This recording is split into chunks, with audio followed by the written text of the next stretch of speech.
नमस्कार। पहले तो सब शहरवासियों को नवरात्रि की हार्दिक शुभकामनाएं। बड़े दिन से विचार आ रहा था कि एक प्रेस कॉन्फ्रेंस करनी है, पर आपदा की वजह से हम थोड़ा डिले हुए और कर नहीं पाए। हमने सोचा चलो पहले जो हमारा प्रदेश है वो आपदा से निपट ले और जो लोग इसमें त्रस्त हुए उनके लिए सहानुभूति। बड़े दिनों से मन में एक विचार था कि 2-2.5 साल से हम फील्डिंग कर रहे हैं, आज बैटिंग सोचा है थोड़ी सी बैटिंग कर लें, वर्ल्ड कप का टाइम चल रहा है। तो सर एक करप्शन का मुद्दा आया है सामने जो डंपिंग साइट को लेकर है। ये हमारा कचरा सर पहले बद्दी जाता था और फिर मुजफ्फरनगर भेज रहे हैं, लेकिन हम पार्षदों को ये नहीं पता कि ये टेंडर कब एजेंडे में आया, कब ये लगा, क्योंकि हमें पिछले 1.25 साल से प्रोसीडिंग नहीं मिली। लास्ट 2 मीटिंग्स की प्रोसीडिंग्स मिली हैं, लेकिन वो प्रोसीडिंग्स भी हमें 7 अक्टूबर को मिली हैं, बार बार वर्बल रिक्वेस्ट करने को गुरजीत चिम्मा जी को और ईओ साहब को। अब सर जो डंपिंग साइट का मुद्दा है, इन्होंने 4 लाख कुछ का एक टीम लगा रखी है जी, जो सेग्रीगेट करती है 20 बंदों की। पहले तो वो 20 बंदे मौके पे नहीं होते, 12 या 13, कभी 14, कभी 15, कभी 20 भी होते हैं। फिर ये जब आपने सेग्रीगेशन के लिए टीम लगाई है तो अनसेग्रीगेटेड जो वेस्ट है वो आप मुजफ्फरनगर भेज रहे हैं, ठीक है। तो फिर सेग्रीगेशन का क्या फ़ायदा। और बेलिंग मशीन सरकार की है, और जो बेलिंग मशीन से मटेरियल ये बेल करते हैं वो जो ठेकेदार है मौके पे वो ले जाता है। फिर सर ये गाड़ियाँ भेजते हैं, जिन गाड़ियों से ये भेजते हैं माल, वो गाड़ियाँ सर हमारी एक पार्षद हैं, उनके हस्बैंड की गाड़ियाँ हैं, उनके बेटे की गाड़ियाँ, उनकी डॉटर इन लॉ की गाड़ियाँ। एक पार्षद की फैमिली कैसे पेमेंट रिसीव कर सकती है। और कम से कम अगर हम सर पहले का हिसाब तो मुझे पता नहीं, मैं गया था खुद मैंने जांच पड़ताल करी सारी डंपिंग साइट जाके। मई 2023 से लेके 10/2023 तक, आप मान लीजिए अक्टूबर 2023 तक, अभी तक 125 या 126 गाड़ियाँ जा चुकी हैं, जिसमें से आराम से 45 से 50 गाड़ियाँ जो पार्षद हैं उनकी फैमिली की लगी होंगी और डबल डिजिट लाख में पेमेंट की होगी। और सर एक जो मेन मुद्दा है मैं आपके समक्ष लाना चाहता हूँ, इसमें जो IADA का धर्मकांटा है, ट्रक यूनियन के कुछ एम्प्लॉयज़, MC के चेयरमैन, वाइस चेयरमैन, MC का स्टाफ, जो भी हो सकता है, मैं किसी का नाम नहीं लूँगा, जो पेमेंट के लिए रिस्पॉन्सिबल है या जो वाउचर साइन करता है, उन सब की इन्वॉल्वमेंट है। क्योंकि सर आप एक चीज़ को जानिए, इन गाड़ियों का कंडा ही नहीं होता, एक आधी गाड़ी का होता है, बाकी अंदाजे से लिख दिया जाता है। इसका मैं आपको प्रमाण देता हूँ। एक गाड़ी है HP 17C4636, वो गाड़ी का 2/8/2023 को खाली का वेट था 7100 किलो, और सेम ही गाड़ी का 7/10/2023 को जो वेट था वो 6300 किलो था। तो 800 किलो का मोटा मोटा फ़र्क है खाली गाड़ी के वेट में। इसका मतलब जो पेमेंट जो हुई है कूड़े की वो ज़्यादा, मतलब कूड़ा कम है लेकिन पेमेंट ज़्यादा की गई है और डायरेक्ट बेनिफिट दिया गया है, ठीक है। इसका स्पष्टीकरण हम चाहेंगे। फिर एक गाड़ी है HP 17B4236, इसका सर 2 दिन के अंतराल पे, जैसे 2/9/2023 को खाली का वेट था 7000 किलो और 4/9/2023 को जो वेट था वो 7300 किलो था। और जबकि हमने सर कंफर्म किया, हमारे भी यार दोस्त हैं ट्रक यूनियन में, उनका कहना ये है कि आज की डेट में रेयरली कोई गाड़ी ऐसी होगी जो 8000 किलो से कम की होगी।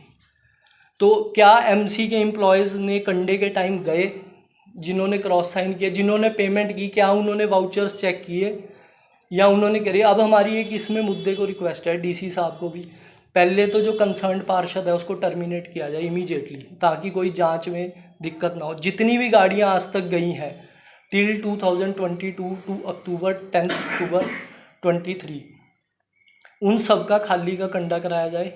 और दूसरी बात सर, जब हम टन में माल भेजते हैं किसी को, एक जगह वेट होता है तो दूसरी जगह रिसीविंग एंड पे भी वेट होता है कंफर्मेशन के लिए। वहाँ पे आज तक वहाँ की MC के पास कोई रिकॉर्ड नहीं है कि वहाँ कितना वेट है कितना नहीं है।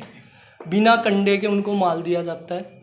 क्यों दिया जाता है और क्यों ऐसा दिया जाता है, किसको बेनिफिट देने की बात है। और जब आप सेग्रीगेशन के लिए आपने टीम बनाई है, वहाँ पे लगाई है, 4 लाख रुपए खर्च रहे हैं, तो आप इतना खर्चा करके भी आप दोबारा आपको ट्रक भेजने पड़ गए हैं अनसेग्रीगेटेड के लिए, इसके लिए वहाँ टीम सफिशेंट नहीं। और कब तक हम बाहर कूड़ा ढोते रहेंगे, स्थायी समाधान क्यों नहीं है हमारे पास। तो इसको मैं ब्रीफ करना चाहता हूँ। बाकी मेरे वार्ड के 1-2 मुद्दे हैं जो मैं इनको इनके विकास दिखाना चाहता हूँ रोल मॉडल। पर उसके बाद मेरे जो साथी हैं वो बोल लेंगे, तो उसके बाद एंड में मैं थोड़ा सा ब्रीफ दूंगा। Thank you. प्रेस के सारे बंधुओं, आप सबका यहाँ आने पर धन्यवाद। मैडम दीपा जी ने कहा कि आपको जवाब जो है प्रेस कॉन्फ्रेंस के थ्रू देना चाहिए, इस कारण हमने आज प्रेस कॉन्फ्रेंस रखी है।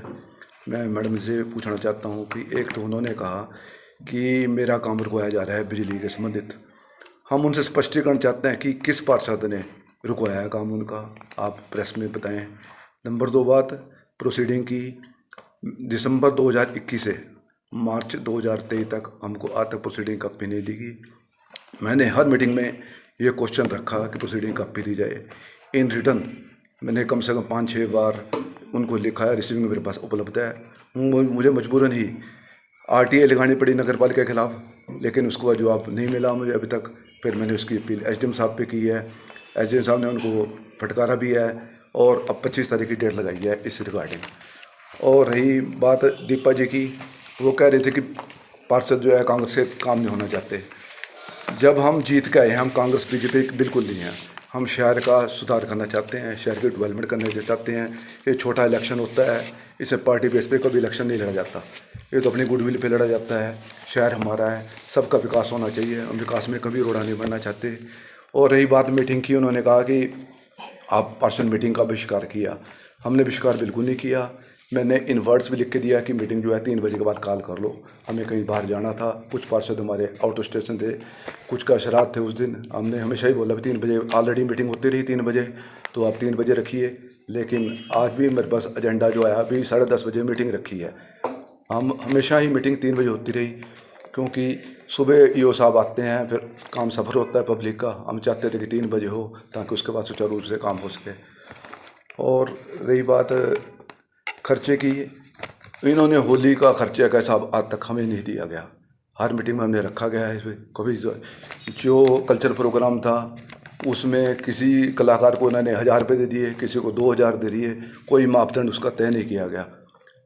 हम चाहते हैं कि इस बात की इंक्वायरी होनी चाहिए ताकि सबको पैसे ठीक मिल सके। धन्यवाद। शर्मा जी हमारी एक पार्षद हैं, उन्होंने आज़ाद उम्मीदवार के बारे में प्रतिक्रिया की कि भाई वो उस दिन बैठक में क्यों नहीं आए। मेरी बेटी टोरंटो कनाडा में पढ़ती है, 1 महीने से ऊपर हो गया बीमार है। बिजनेस क्लास में उसको टोरंटो से दुबई और दुबई से बिजनेस क्लास में जो है दिल्ली लाया गया। दिल्ली एडमिट रही, यमुनानगर एडमिट रही, और इस समय वर्तमान में डॉक्टर नागिया जी उसका इलाज कर रहे हैं, जबकि 70% रिकवरी अभी तक हुई है, लेकिन बड़ी दयनीय स्थिति है उसकी।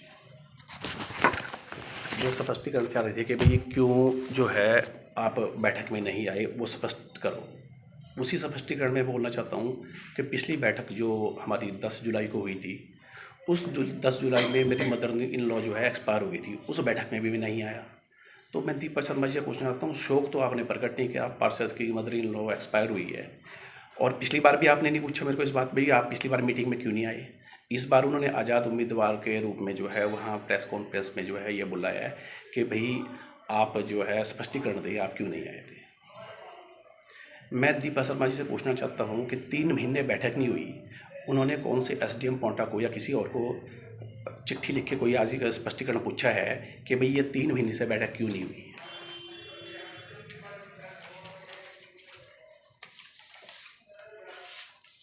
इस बार भी जो बैठक जो हुई जिसमें मैं उपस्थित नहीं हुआ, अध्यक्षा उपाध्यक्ष किसी का फ़ोन, किसी नगर पालिका के किसी कर्मचारी का फ़ोन मेरे को नहीं आया भी आप क्यों नहीं आ रहे हैं किसी इस विषय के लेके। 10:30 बजे बैठक का क्या औचित्य रहता है। 23 साल से मैं और मेरी पत्नी जो है नगर पालिका के पार्षद हैं। एक बार अनुसूची आती हुई थी, वो भी हमारी पार्षद थी। बैठक जो है 3 बजे का ही समय होता है। 10:30 बजे नगर पालिका के EO 2 दिन आते हैं वहाँ से नाहन से। लोग अपने डेथ सर्टिफिकेट, बर्थ सर्टिफिकेट लोगों को काम कराने के लिए आते हैं। अगर हम 10:30 बजे वहाँ बैठक में बैठ जाएंगे तो लोग जो एक हफ्ते में 2 दिन के लिए आते हैं, जो उनका काम जो है अवरुद्ध होगा, वो कौन करेगा उसका। इसके अलावा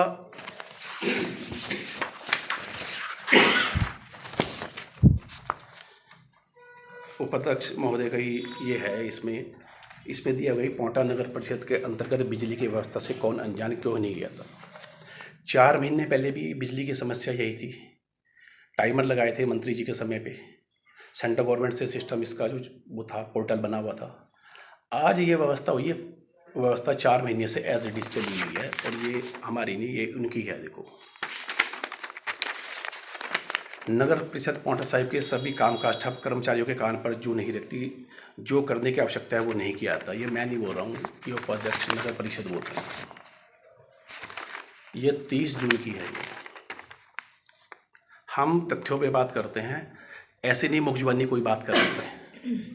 तो जो आज वो बोल रहे हैं कि ऐसे काम प्रभावित कर रहे हैं पार्षद हमारे जो है आज़ाद उम्मीदवार हो चाहे कांग्रेस के हों, तो मैं उनसे पूछना चाहता हूँ, आपने तो खुद ये लिख के दिया बाकी कर्मचारी काम नहीं करते।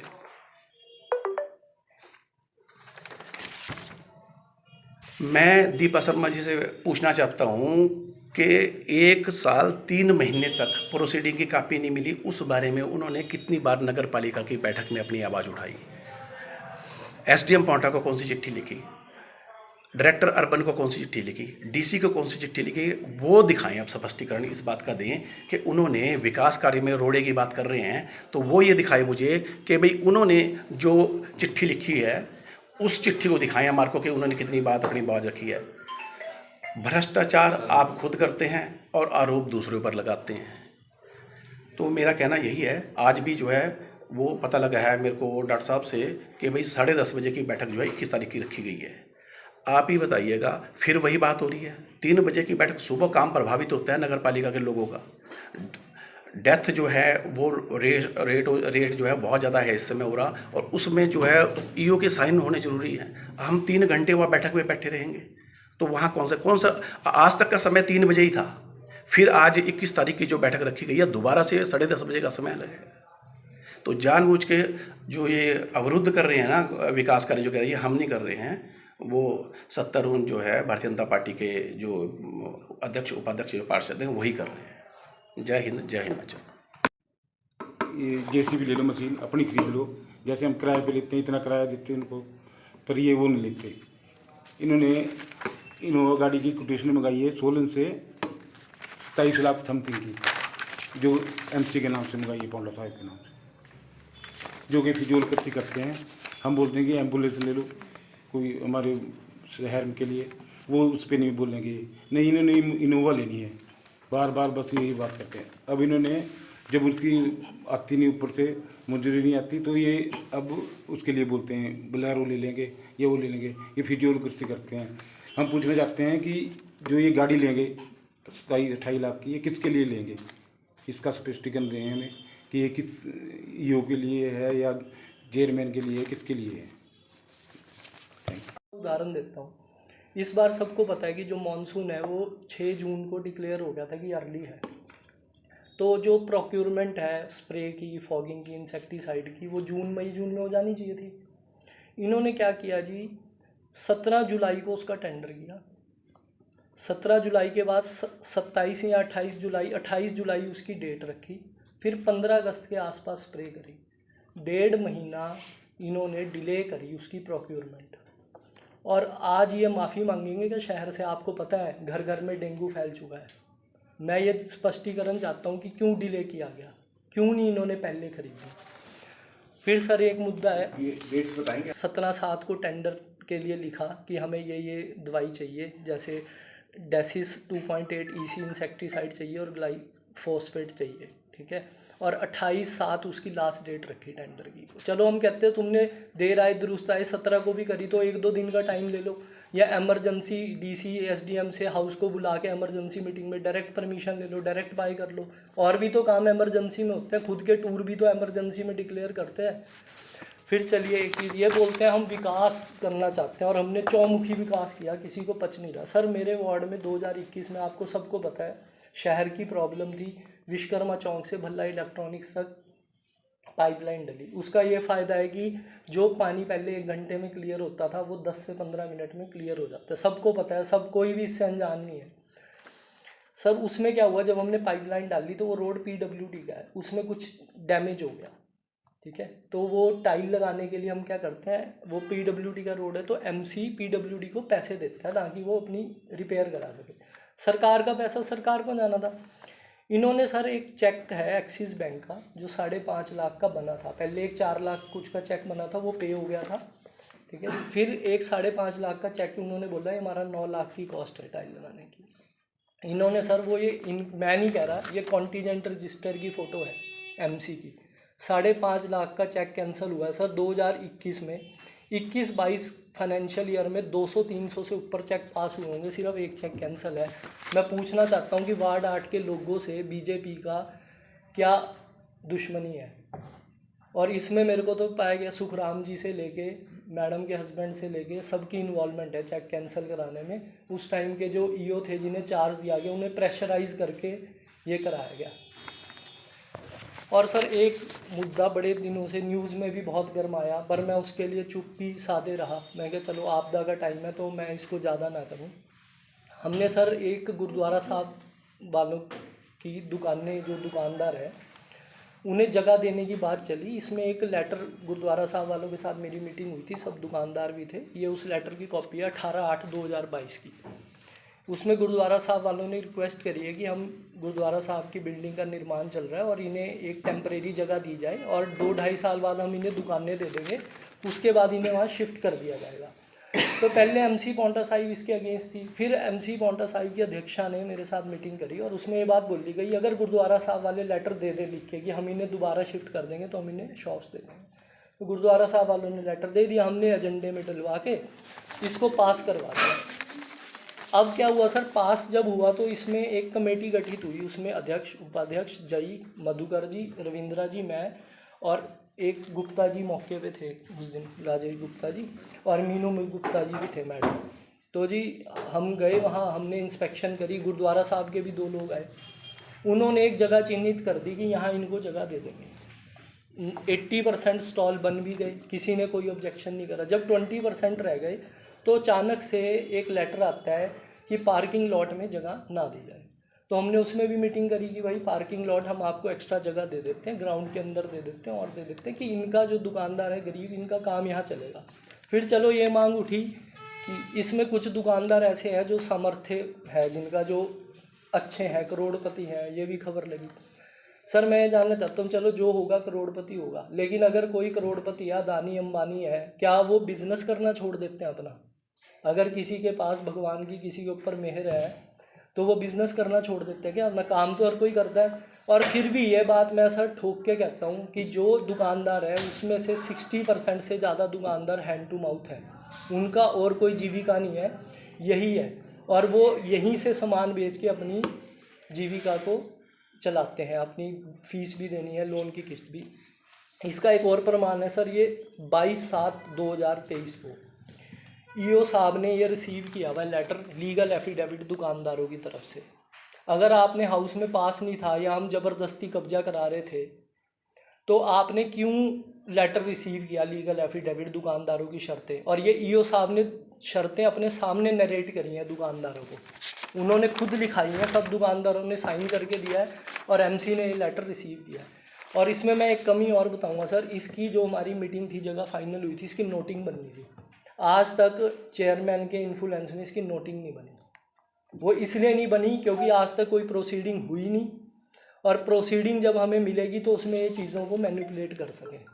और मैं अपनी इस प्रेस वार्ता के माध्यम से कुछ जो प्रेस के बंधु हैं जिन्होंने खबर लगाई थी, मैं उनको एक परामर्श, चलो प्रेस के सब भाई बंधु होते हैं, किसी के अगेंस्ट बोलना या किसी को धमकाना या बोलना या कुछ वो ठीक नहीं रहता, पर मैं उनसे रिक्वेस्ट करना चाहता हूँ जब आप कोई खबर छापें तो तथ्यों पे छापें, किसी के बोलने पे नहीं छापें। प्रेस की एक गरिमा होती है, ठीक है ना जी। तो बस यही रिक्वेस्ट करना चाहूँगा प्रेस के बंधुओं से कि उन्हें न्यूज़ लगवा दी, ड्रामा, इसको ज़ोरों शोरों से उठाएं, सड़कों पे उतरेंगे, क्योंकि ये बहुत बड़ी करप्शन है और डायरेक्ट करप्शन है। इसमें एमसी के एम्प्लॉयज़ से लेके चेयरमैन, वाइस चेयरमैन, कंसर्न्ड पार्षद और उसकी फैमिली सब इन्वॉल्व है।